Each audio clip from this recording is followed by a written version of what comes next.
Hey, good morning. Actually, good afternoon. It's just afternoon here in Wilderness, South Africa, Western Cape, South Africa. I'm overlooking Island Lake, and I'm just going to try to scan around because I can't really see my screen very well. To make sure you can see get a good view of Island Lake. And you're going to hear a lot of vehicle traffic because I'm right beside a free highway. But that's appropriate because I want to talk to you about petrol. I want to give you a little summary today of some of the most important things that I've talked about and kind of summarize how the plan that I see, the plan that I envision for South Africa to become financially independent of the big oil companies that are in other parts of the world that don't benefit. The money, the profits from the petrol sales here in South Africa go out of the country. For instance, Shell and Texaco are big international or American fuel companies that are prevalent here in South Africa. Well, actually, I don't know about Shell, but they mentioned that Shell came in and tried to do a bunch of fracking, and that the South Africans would not allow the fracking to be done here in South Africa because there's a lot of South Africans that are very conscious about the environment, and so they weren't able to do that. But anyway, it starts with the plants, and just to refresh your memory, the best plant material for making ethanol is from high sugar content plants like fruits and high starch plants like root vegetables, cassava, potato,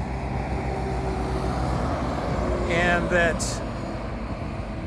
it's very important that it be done in a permaculture manner with lots of different plants on each acre of the farm, so that they're all working together with nature and insects and the animals, so that there is enough food and fuel produced per acre, that there's still plenty of land from the little bit of farmland here in South Africa to do all the planting that South Africans need for their own country.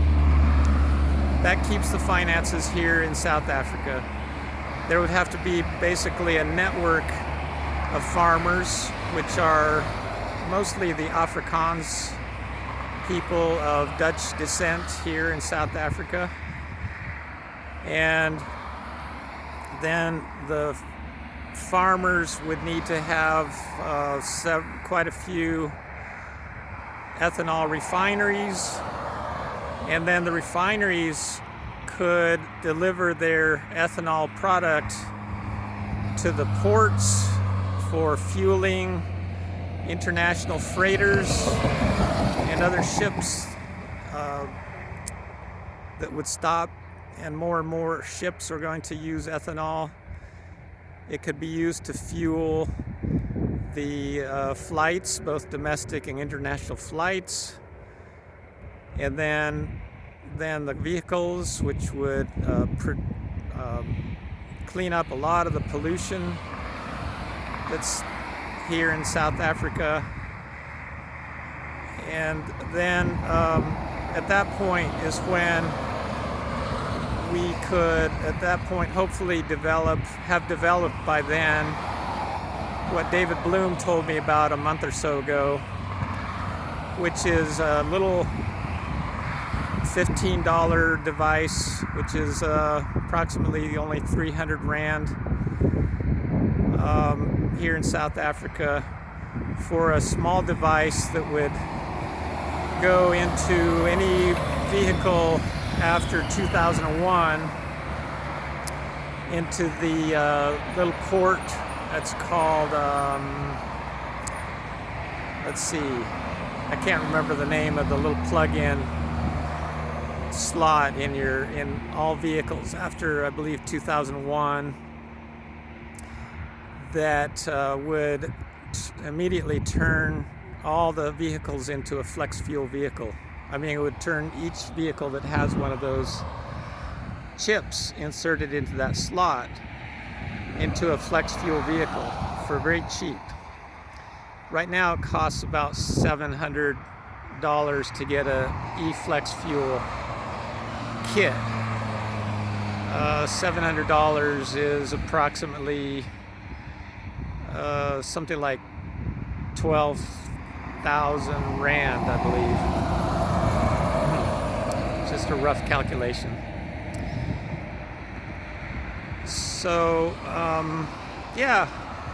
And then there are different things that can be done for the fuel to increase the fuel mileage back up to a proportionate amount. But nevertheless, the fuel could be made so much less expensively if there was a distribution system for the ethanol like there is in Brazil that wasn't connected to the big oil and gas companies, international companies. It would be a South African, either private or public, or a private and public consortium, doesn't matter. Ideally private. But that's the plan in a nutshell that I see for South Africa.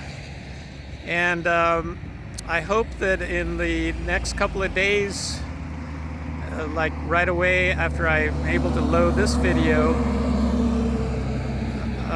that you can ask lots of questions in the comments. And over the next couple of days, my final 2 days here in South Africa, I can answer your questions in the chat here. Either on YouTube or Facebook is what I'm on right now. Okay, so hope you enjoyed my little summary. I hope you'll like and subscribe and leave comments and questions in the chats. And I'll talk to you tomorrow.